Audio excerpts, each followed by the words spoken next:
ঘনাদা একটা সিগারেট ধরিয়ে ফের শুরু করলেন তার গল্প। পকেটে না কামড়াক সেই নাছোড়বান্দা ভিখিরির ছুঁড়ে দেওয়া কাগজের ডেলাটা অমন লজ্জা আর অপমানের জলবিছুটির জ্বালা যে সারা শরীরে ধরাবে তা কি ওরা জানত? আসল নামগুলো যখন জানাই হয়ে গেছে তখন তাই ব্যবহার করে বলি, শুঁটকো ডুগান আর গরিলা মার্কা কারভালো তা ভাবতেই পারেনি। ক্যাসিনোর বাইরে থেকে বৃথায় ঘুরে এসে নিজেদের রুলেটের মজলিসে গিয়ে বসবার আগে পকেটে রাখা কাগজটা খুলে বার করে পড়তে গিয়ে দুজনের চোখ প্রায় ছানা বড়া।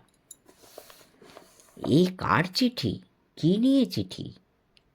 না, এই চিঠি জুয়ায় ফতুর হওয়া কোনো হেরো ভিখারির নয়, যাকে কুচি কুচি করে কেটে গায়ে জ্বালা যায় না, সেই উচ্চিংড়ে দাসের।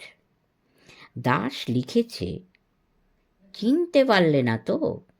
ওভারকোটটা শুধু উল্টে পড়ে মাথায় একটা লাল ব্যান্ডেজ বেঁধে একটা চোখ একটা ঢুলিতে ঠেকেছিলাম। তাতেই অমন বোকা বনার পর দুনিয়ার ফাটকা বাজার ফাটানো সেই ধরিবা চূড়ামণিকে তোমরা খুঁজে বার করতে পারবে, এই আশা আর করতে পারি? অন্য সব কথা বলার আগে আমার ওভারকোটটার কথায় বলে দিই, ওটি সরল সোজা ছদ্মবেশ। ওর এক দিকটা ছেঁড়া খোঁড়া ময়লা একটা ওভারকোটে যেন শেষ অবস্থা। ওভারকোটটা উল্টালেই অন্য দিক কিন্তু একেবারে হাল ফ্যাশনের ঝকঝকে তকতকে নতুন সাজ। উল্টো দিকটা বাইরে রেখে পড়ে ক্যাসিনোর বেয়ারাকে তোমাদের হাতে পৌঁছে দেবার চিঠিটা দিয়েছিলাম। তারপর বাইরে আসবার আগে একটা বাথরুমে ঢুকে মাথায় মিথ্যে ব্যান্ডেজ বেঁধে আর চোখে ঠুলি লাগিয়ে ওভারকোটটা উল্টে পড়ে এসেছিলাম। যাই হোক, তোমাদের বুদ্ধির পরীক্ষা করে আর সময় নষ্ট করতে চাই না। যাকে খুঁজছ সত্যিই যদি তার হদিশ পেতে চাও, কাল দিনের প্রথম ফ্লাইটে এখান থেকে বিলেতের হিথ্রোতে গিয়ে নামবে। তারপর কি করতে হবে? সেখানকার এয়ারপোর্ট থেকে উড়োজাহাজ কোম্পানির বাসে তাদের শহরের আস্তানা মানে সিটি অফিসে গিয়ে পৌঁছাবার আগেই তার হদিশ পাবে নিশ্চয়ই। হদিশ তারা যা পেয়েছিল তাতে তাদের নিরেট মাথা দুটো ঠুকে দেওয়াই উচিত ছিল। তবু তা না করে ধৈর্য ধরে তাদের বলেছিলাম, এই বুদ্ধি নিয়ে তোমরা দুনিয়ার এক ধরিবার চূড়ামণিকে ধরার আশা রাখো? হিথ্রোতে নেমে তোমরা শেষ পর্যন্ত এই ঘৌড় দৌড়ের মাঠে এলে তার খোঁজে? আগে দুনিয়ার সেরা সব জুয়ার আড্ডায় তাকে খুঁজেছ, তারপর এই বিলেতে এসে নেমে এলে কিনা ঘৌড় দৌড়ের মাঠে? মানে ছোট কং অর্থাৎ আসলে গরিলা কারভালোর শুঁটকো সঙ্গী ডুগান একটু বুঝি লজ্জিত হয়েই বলেছিল, আমরা ভাবলাম যে আজ বিলেতে দুনিয়া সেরা ঘোড়দৌড় ডার্বির খেলা হচ্ছে, তাই সে ধরিবাজটা। থামো! ধমক দিয়েই বলেছিলাম, তোমরা যাদের সঙ্গে কারবার করো এ সেই হিঁজিপেজি ধরিবাজ নয়, এতদিনেও তা বোঝনি। টাকা রোজগারটা এদের মতো মানুষের কাছে কোনো সমস্যাই নয়। কারবারে দুনিয়ায় এদিক ওদিকে কটা প্যাঁচ কষে এরা যখন যত খুশি মুনাফা লুটতে পারে বললেই হয়। যাকে তোমরা খুঁজছ সেই ধুরন্ধরের আবার টাকায় লোভ নেই বললেই হয়। তার আগের দুটো দাতব্যের কথা তোমরা আগেই শুনেছ। এখন জেনে রাখো, মন্টি কার্লো থেকে ছেড়ে আসবার আগে সেখানেই সে একটা বড় ক্যান্সার হাসপাতালের জন্যে মোটা সাহায্যের টাকা দিয়ে এসেছে। না, টাকার কুমির হওয়া নয়, এ মানুষের নেশা হচ্ছে মানুষের জীবন আর জগতের যেসব ব্যাপার আজও পরম ধাঁধা হয়ে আছে বুদ্ধি দিয়ে তাদের রহস্য ভেদ করা। মহাভারতের যুগে জন্মালে এ মানুষ অর্জুনের সঙ্গে দ্রুপদ রাজের লক্ষ্যভেদের বাহাদুরির খেলায় পাল্লা দিত। গান্ডিবিকে লজ্জা দেওয়া সেই মানুষকে তোমরা খুঁজতে এসেছ এই এপসাম ডাউন্সে। ইংল্যান্ডের বিখ্যাত ঘোড়দৌড় ডার্বি খেলার মাঠ এপসাম ডাউন্সের মধ্যে দাঁড়িয়েই কথা হচ্ছিল। হিথ্রোতে প্লেন থেকে নেমে তারা আর কোথাও নয়, এই বিখ্যাত ঘোড়দৌড়ের মাঠেই প্রায় ছুটে আসবে এ বুঝে এখানে এসেই সেই দুই মূর্তিমানকে ধরেছিলাম। তাদের বুদ্ধির দৌড়ে আর একবার ধিক্কার দিয়ে সেই কথায় আর একবার বললাম। মন্টি কার্লো থেকে বিলেতের হিথ্রোতে এসে নেমে লন্ডন শহর পর্যন্ত আসার পথে এই ডার্বির ঘোড়দৌড়ের মাঠ ছাড়া আর কোনো কিছুর কথা তোমাদের মনে পড়ল না? ওই নিরেট দুটো মাথার ঘিলুতে আর কোনো ভাবনা একটু নাড়া দিল না? না, দিল না। এতক্ষণ পর্যন্ত অনেক বাক্য সয়ে ছোট কং, বা যার আসল নাম ধরেই বলি, গরিলা কারভালো খেপে গেছে বললেই হয়। ডার্বি দৌড়ের দিন এপসম ডাউন্সের সেই মাঠ ভর্তি দিনমজুর থেকে লাট বেলাট বড়লোকের ভিড়ের মধ্যে আমার একটা হাত ধরে মোচড় দিয়ে প্রায় ছিঁড়ে নেবার চেষ্টা করেই বলল, আমরাই যদি ভাববো তাহলে তোকে হুকুম দিয়ে কাজে লাগিয়েছি কেন? নে, খুঁজে বার কর তোর সেই মক্কেলকে, নইলে তোর দুটো হাত আর মাথাটা এখানেই ছিঁড়ে ফেলে দিয়ে যাব। কি বুঝলি? যা বললাম, এক্ষুনি বার কর তোর মক্কেলকে। এক্ষুনি বার করতে হবে? যেন কাঁদো কাঁদো হয়ে বললাম। কিন্তু তাহলে এই জায়গা ছেড়ে একটু যেতে হবে যে। যেতে হবে?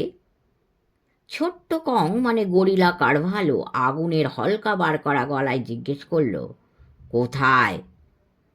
বেশি দূরে নয়। যেন ভয়ে ভয়ে বললাম, এই ওয়াটারলু স্টেশনে। ওয়াটারলু স্টেশনে? শুঁটকো ডুগান আর গরিলা কারভালো দুজনেই গরম গলায় এবার খিঁচুনি দিয়ে বলল, রসিকতা হচ্ছে আমাদের সঙ্গে? তারপর ছোট কংই আলাপের মওড়া নিয়ে বললে, জিভটা টেনে ছিঁড়ে নেব, এইটা মনে রেখে যা বলবার বলবি। কোথাও এতদিনে যার খোঁজ মেলেনি, এই ওয়াটারলু স্টেশনে গেলেই তার দেখা মিলবে। সে আমাদের জন্য সেখানে অপেক্ষা করে বসে আছে। তা কি আর আছে? সবই নয় স্বীকার করলাম। তবে তাকে খুঁজে বার করতে হলে ওই ওয়াটারলু স্টেশনে যাওয়া ছাড়া তো আর কোনো উপায় দেখছি না। তাছাড়া উপায় দেখছিস না? ছোট কং মানে গরিলা কারভালো তার মুঠো করা ডান হাতটার রদ্দাটা আমার বাঁ কানের উপর চালাবে কি না তক্ষুনি ঠিক করতে না পেরে কি ভেবে নিজেকে তখনকার মতো সামলে বলল, বেশ, তোর ওয়াটারলু স্টেশনেই চল। সেখানে আজ তোর এসপার কি ওসপার, এইটে শুধু মনে রাখিস। মনে আর কি রাখবো? দুই বুনো মক্কেলকে বেশ একটু ভুলিয়ে ভালিয়েই সেদিন ওয়াটারলু থেকে উত্তর স্কটল্যান্ডের একটা গাড়িতে তুলতে হলো। এর আগে ঘোড়দৌড়ের মাঠ থেকে ওয়াটারলু আসবার পথেই ট্যাক্সিতে দুই মক্কেলকে কিছুটা নরম করতে পেরেছিলাম। নরম আর কিছুতে নয়, স্রেফ মোটা দাঁড়ের লোভ দেখিয়ে। তোমরা ফাটকা বাজারে লোকসান পুষিয়ে নেবার জন্য দুনিয়া চষে বেড়াচ্ছ, আর সেই মানুষটা অত লোভের হেলায় পর্তা হেলায় অগ্রাহ্য করে ধ্যান ধ্যান করেই সব বিলোতে বিলোতে অন্য কি এক ধান্দায় উধাও হয়ে গেছে। তার মানে কি? সে ধান্দায় এমন দারুণ কিছু লাভ নিশ্চয়ই আছে যা আমাদের কল্পনাতেই নেই। সুতরাং সে মানুষটাকে খুঁজে বার করে তার এখনকার ধান্দাটা জানাই সবচেয়ে বুদ্ধিমানের কাজ নয় কি? শুঁটকো ডুগান আর গরিলা কারভালো মুখে গোমড়া করে রাখলেও আমার কথাগুলো একেবারে অগ্রাহ্য করতে পারেনি। দুনিয়ার কারবারি লেনদেনের বাজার নিয়ে সে এমন অনায়াসে ছিনিমিনি খেলে, যখন খুশি লাভের পুঁজির পাহাড় জমিয়ে ফেলতে পারে। সে কোন লোভে এ সুখে স্বপ্ন ছেড়ে অন্য অজানা ধান্দায় হঠাৎ নিরুদ্দেশ হয়ে যায়? সে ধান্দাটা কি তা জানবার আগ্রহটা আমার দুই বুনো মক্কেলের মধ্যে জাগিয়ে তুললেও স্টেশন থেকে তাদের বিলেতের হিসেবে দূরপাল্লার গাড়িটাই তুলতে একটু বেগই পেতে হয়েছে। এপসাম ডাউন্স থেকে ওয়াটারলু স্টেশনের নাম করে বার হলেও রাস্তায় একটু যেন লজ্জার সঙ্গে স্বীকার করেছিলাম যে বিলেতের রেল স্টেশনের খবর আমার তেমন জানা নেই, তাই ঠিক ওয়াটারলু স্টেশনে গেলে কাজ হাসিল হবে কি না তা বলতে পারছি না। তবে ওয়াটারলু না হোক বড় গোছের একটা স্টেশনে গেলে চলবে। যে কোনো বড় গোছের স্টেশনে হলেই চলবে? শুঁটকো ডুগান আর গরিলা কারভালো বেশ একটু সন্দিগ্ধ গলায় জিজ্ঞেস করেছিল। হ্যাঁ, যে কোনো, মানে একটু বড় গোছের স্টেশন হলে নিশ্চয়ই। এমনিভাবে এলোমেলো খানিক বকুনি দিয়ে দুই মক্কেলকে তখনকার মতো ঠান্ডা করলেও সত্যিকার কাজটা হাসিল করবার জন্যে যে পেঁয়াজটা কষলাম সেটা কাজে না লাগলে সমস্ত ব্যাপারটাই যেত মাটি হয়ে। তা যে হয়নি তার কারণ গরিলা কারভালো আর শুঁটকো ডুগানের মতো মক্কেলদের মেজাজ মর্জির মার প্যাঁচ কষে নিতে আমার ভুল হয়নি। একটার জায়গায় দুটো বড় স্টেশনে এফোর ওফোর যেন খোঁজাখুঁজি করে আমি তখন আমার দুই মক্কেলকে একেবারে খাপ্পা করে তুলেছি। কই, কোথায় তোর শিকার? স্টেশনের প্ল্যাটফর্মের ওপরই যেন আমার ধর মুন্ডু ছিঁড়ে আলাদা করে দেবে এমনি হিংস্র চাপা গলায় গরিলা কারভালো তার হিংস্র চোখ দুটো দিয়ে আমায় যেন খুব লেছে। এই যে এক্ষুনি ধরে দিচ্ছি। আমি যেন ভয়ে ভয়ে বলেছি, একটু শুধু ধৈর্য ধরো। আর বেশি ধৈর্য ধরবার দরকার আমাদের পড়বে না। এক থেকে আরেক স্টেশনের প্ল্যাটফর্মে ব্যস্তভাবে খুঁজতে খুঁজতে ঠিক যা চাইছিলাম তা আমি পেয়ে গেছি। যে প্ল্যাটফর্মে তখন এসে দাঁড়িয়েছি বরাত জোরেই নিশ্চয়ই দূরপাল্লার ট্রেনটা তখন সবে তা থেকে ছাড়তে যাচ্ছে। একেবারে খালি একটা ডিলুক্স কামরা থেমেছে ঠিক আমাদেরই সামনে। আমার মাথায় মতলবটা খেলে যাওয়ার সঙ্গে সঙ্গে ট্রেনটা লম্বা হুইসেল দিয়ে ছেড়ে দিয়েছে। তারপর যা করবার তাতে এতটুকু ভুল আমার হয়নি। ট্রেন ছাড়ার সঙ্গে সঙ্গে লাফ দিয়ে কামরার ভেতর উঠে পড়ে আমি দরজা থেকে পাশের জানলা দিয়ে মুখ বাড়িয়ে বলেছি, টাটা বন্ধুরা, টাটা, আশা করি আবার। কথাটা শেষ করতে পারিনি। উদ্বেগে উত্তেজনায় কি করবে এবার ওই দুই মূর্তিমান? রাগে দাঁত কিরমির করলেও উজবুকের মতো ফ্যাল ফ্যাল করে চেয়ে থেকে ছুটন্ত ট্রেনে আমায় সরে পড়তে দেবে?